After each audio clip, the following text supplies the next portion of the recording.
Welcome to the Deep Dive. Today, we're plunging into something foundational, often overlooked, actually, electrical transformers. And no, not the giant robot kind from the movies, but the real workhorses, powering, well, everything in your life. The unsung heroes of the grid, you could say. Exactly. And we've got some fascinating source material here, technical specs, drawing indexes, connection guides. Pretty dead stuff. Yeah, really practical documents. Our mission to, pull out the surprising bits, the engineering brilliance hidden inside what look like really dry instructions. See how clever design shows up even in installation guides. Right. We're looking at how they're put together, connected, and the crucial rules for building this vital infrastructure. Okay, so let's get into it. Our source lists this huge array of transformer assembly units. Quite the list. You see everything from like the single-phase pole-type ones you might see near houses. Yeah, the common ones. All the way to these complex multi-phase transformer banks with really specific names, like open Y, primary, open delta. Or ungrounded Y, primary center tap grounded delta. Sounds complicated. It does, but the names aren't the main thing, right? It's the sheer variety. Exactly. And connection guides for specific loads, 120, 240 volt, that's standard homes, yeah. Mostly, yes. Then 2208 volt, maybe smaller businesses.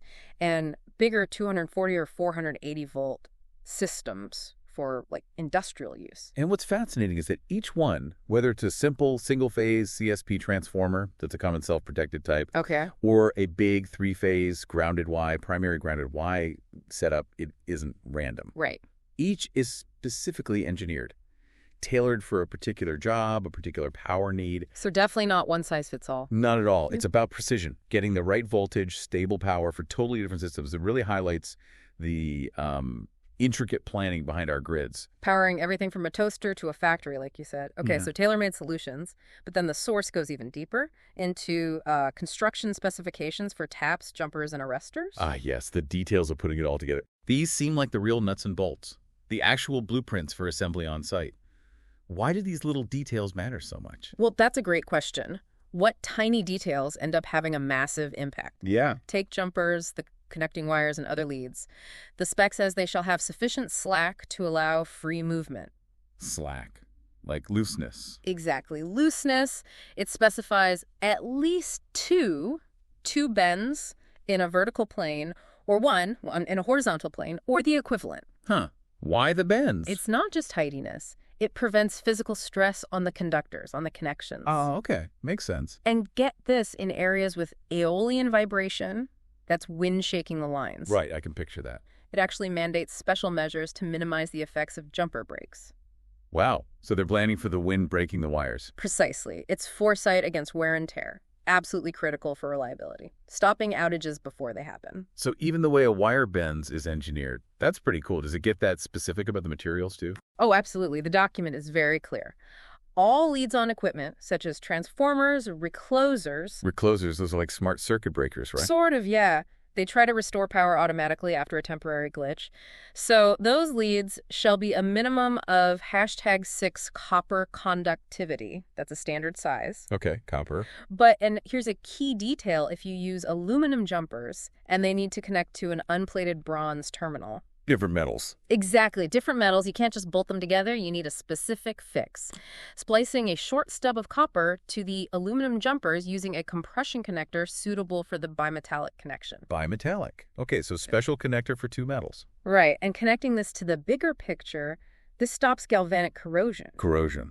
Like rust. Kind of, but it's an electrochemical reaction between dissimilar metals, especially with moisture. It can weaken the connection, cause it to overheat, fail, potentially dangerously. Ah, this is a huge safety and longevity thing.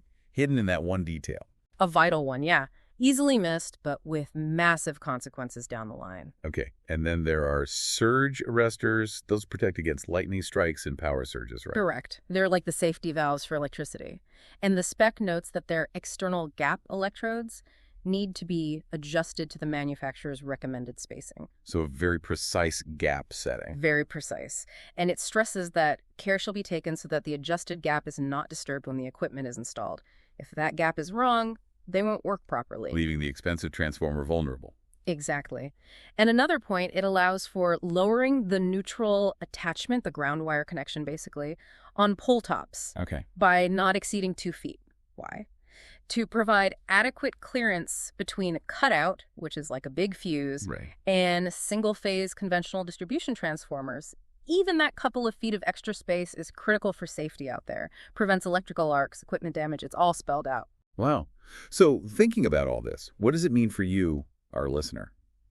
It seems like from this, pretty dry list of technical stuff, we've actually uncovered this whole world of careful engineering choices, safety rules that are just essential for keeping the lights on reliably and safely. You really see how every tiny detail counts. The slack in a wire, the material of a connector, the space between components. It's all a deliberate decision, each one impacting performance, impacting safety. It shows the incredible depth of knowledge needed to build and maintain this infrastructure we all just take for granted. That smooth, quiet power you rely on isn't an accident at all. Not in the slightest. It's really the result of engineers thinking through almost every possibility. So here's a final thought for you, our listener, to chew on. How many other hidden details, maybe just as meticulous as these, underpin the everyday systems and conveniences you use?